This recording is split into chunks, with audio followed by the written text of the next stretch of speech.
Men uchun duo qiling shayxim. Rabbimga nima dey? Oysha meni sevsin shayxim. Oysha seni sevishini juda xohlaysanmi? Juda. Ana ol. Tonggacha o'gir, zikr qil.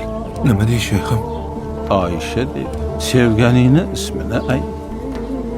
Tonggacha bizni chillaxonada Oysha zikrini qil. Alloh asrasin. Shayxim, Oysha xudo emas-ku. Shuni aytyapman o'g'lim. Tonggacha Oysha, Oysha deb zikr aytsang ham u seni eshitmaydi. Ammo bu olovda, ichingdagi bu to'fonda bir bor Alloh desang u seni eshitadi. Zero insonlar faqatgina ovozingni, Alloh esa qalbingni eshitadi.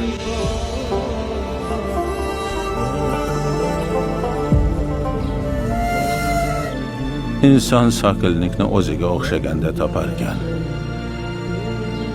Bular ham oshiq. Sen kabi.